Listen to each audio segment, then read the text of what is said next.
자, 먼저 오늘 새벽에 열린 한미 외교장관 회담 얘기부터 해보겠습니다. 네. 예, 회담 뒤에 공동 기자회견에서 북한 비핵화에 대한 두 나라의 흔들림 없는 의지를 재확인했다 이렇게 네. 발표했어요. 그렇습니다. 한미 간에 지금 다뤄야 될 현안이 상당히 민감한 현안들이 있는 상황에서 한미 외교장관 회담이 열렸습니다. 지금 말씀하신 것처럼 북한 핵의 위협에 대한 대응을 어떻게 할 것인가가 지금 가장 민감한 현안인데 거기에 대해서 양국이 입장을 조율하고 공동의 입장을 밝혔습니다. 이 부분은 성과라고 볼 수 있고요. 근데 지금 앵커께서 말씀하신 것처럼 북한의 비핵화를 위해서 협의했다 이렇게 하는 것은 한국의 표현이고 블링컨 미 국무장관은 한반도 비핵화에 합의했다. 네. 공동 대응하는 것에 합의했다 이렇게 표현하고 있어요. 예. 이 말은 뭐냐면 미 국무장관의 입장에서 본다면 한국에서 나오는 핵무장론이나 전술핵 재배치 그거 말고 확장 억제를 통해서 북한 핵에 대응하는 그것에 대해서 한미가 합의했다. 이게 중요하다. 이런 뜻을 담고 있는 것이죠. 근데 이제 우리 박진 외교장관의 입장에서 본다면 아무래도 국내적으로 핵무장론, 전술핵 재배치론이 있기 때문에 북한 비핵화라는 용어를 사용한 것이죠. 그래서 두 장관의 용어에서 약간의 한국과 미국의 입장 차이를 확인할 수 있는데 결론은 한반도 비핵화 쪽으로 합의가 이루어진 것으로 좀 보는 것이 현재로서 맞는 것 같습니다. 예, 한반도 비핵화냐 북한 비핵화냐에 따라서 의미가 조금 달라질 수 있다라고 그렇습니다. 얘기하셨는데 앞서 이번 주 초죠. 미국의 국방장관 로이드 오스틴 장관도 우리나라를 방문을 했습니다. 네, 굉장히 이례적인 상황입니다. 한미 외교 국방장관 회담이 연속적으로 열린 거죠. 며칠 만에. 이런 일이 매우 드문 일입니다. 더군다나 미국은 국무장관이든 국방장관이든 우크라이나 전에 집중하고 있는 상황입니다. 로이드 오스틴 장관 같은 경우에 한국에 올 수 있는 시간 자체가 없는 상황에서 하루 이상의 시간을 빼낸 거죠. 굉장히 이례적인 방문입니다. 왜 그러냐? 다시 한번 말씀드리면 확장 억제가 문제입니다. 북한이 지난해에 한국에 대한 핵 선제 공격 가능성을 위협하면서 이제 북한 핵 위협에 대한 긴장이 훨씬 더 높아진 것이죠. 이에 대해서 확장 억제를 가지고 대응한다고 했는데 한국 내부에서 우리도 핵무장을 해야만 문제가 해결되는 게 아니냐라는 의견이 계속해서 강해지고 있기 때문에 그 부분에 대해서 그게 아니고 미국과 한국은 확장 억제를 통해서 이 문제 대응하는 것이 맞다라고 하는 그리고 확장 억제는 분명히 잘 작동하는 시스템이니까 걱정하지 말고 전술핵 재배치나 핵무장론 이 얘기는 안 하면 좋겠다라고 하는 것이 로이드 오스틴 장관이 무리하게 한국을 방문한 이유가 되겠습니다. 예. 그러면 이게 시청자 여러분들 같은 경우 좀 궁금하실 것 같아요. 이게 독자 핵무장론이나 전술핵 재배치와 이게 확장 억제하고는 어떻게 다른 건지 핵심적인 부분을 좀 설명해 주시죠. 독자 핵무장론하고 전술핵 재배치는 남한 땅에 핵무기가 와 있는 겁니다. 확장 억제는 남한 땅에 핵무기가 없는 상태에서 미국 땅에 있는 핵무기를 가지고 유사시에 우리를 도와줄 수 있다는 겁니다.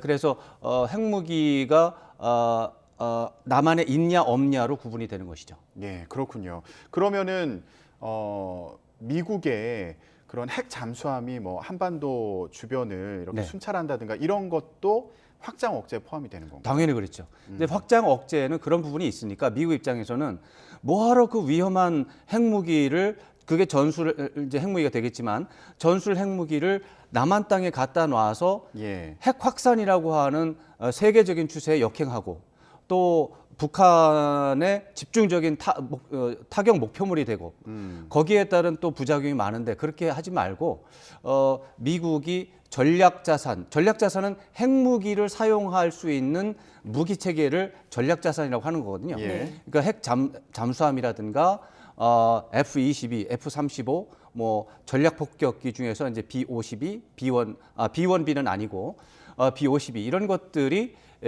핵무기를 사용할 수 있는 무기체계거든요.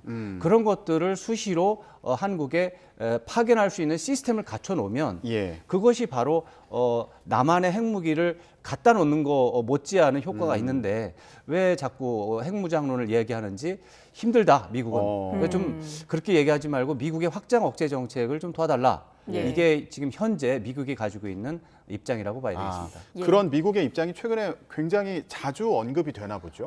자주 언급이 되고 거칠게 나오고 있습니다.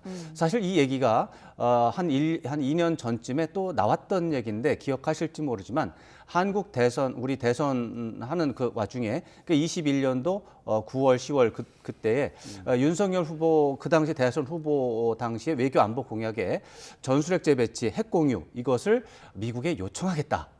이런 네. 내용이 외교 안보 공약에 들어 있었어요.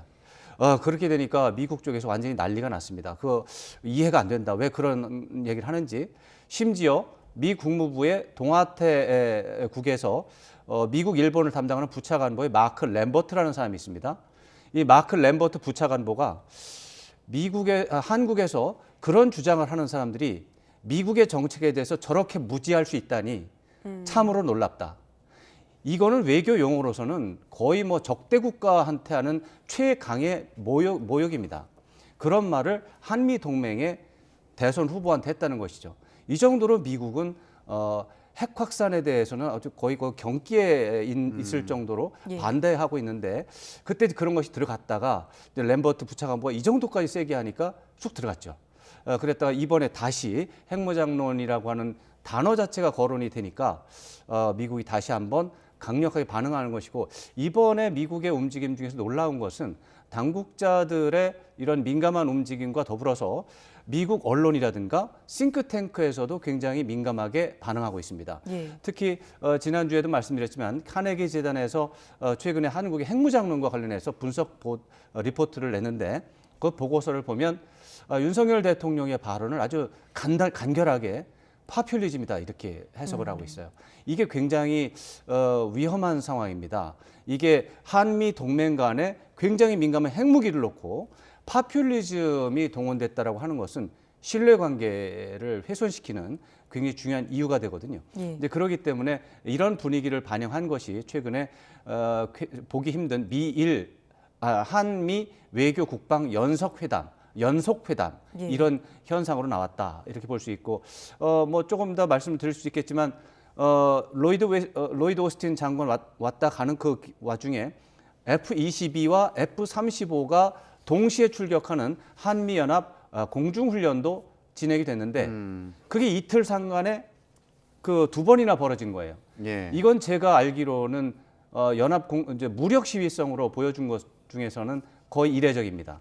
F-22는 한 뭐 몇 년에 한 번씩 오는 거거든요. 예. 예. 그게 뭐 이틀 상간으로 계속해서 연합 공중훈련에 투입이 되고 하는 것은 미국이 이 확장 억제라고 하는 것이 얼마나 잘 작동하는지를 보여주겠다라고 해서 무리해서 하는 일정입니다. 예. 이런 것들은 지금 한미 간에 핵무장론이라든가 전술핵 재배치 이거 가지고 굉장히 뒤에서 말이 많은 상황이다 이렇게 봐야 되겠습니다. 예. 아무쪼록 지금 미국 입장에서는 확장 억제에 대한 신뢰는 높이고 그렇죠. 독자 핵무장론은 좀 가라앉히는 것이 목표일 텐데 그렇죠. 전반적으로 잘 돼가고 있다고 보십니까?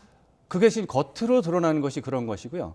지금 단계에선 제가 볼 때는 미국의 목표가 그것을 넘어갔습니다.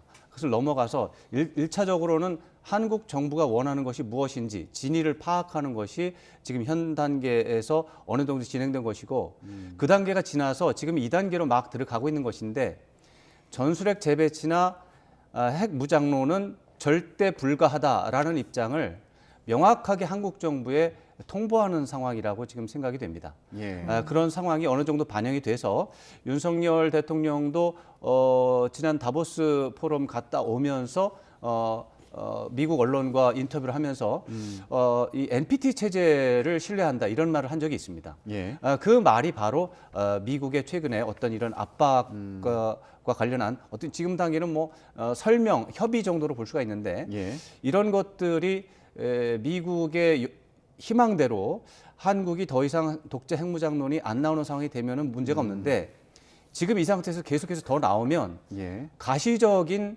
이제 압박이 시작이 될 겁니다. 그게 먼저 번에 말씀드린 것, 이제 조금 아까 말씀드린 것처럼 부차관보 정도, 국무부의 부차관보 되는 사람이 한국의 대선 후보가 돼서 무지하다라는 말을 함부로 할 수 있는 굉장히 거친 거죠. 그렇게 되면 외교적으로 이 정도면 이제 뭐 충돌 상태라고 봐야 되는데 그런 상태가 나올 수도 있습니다. 예.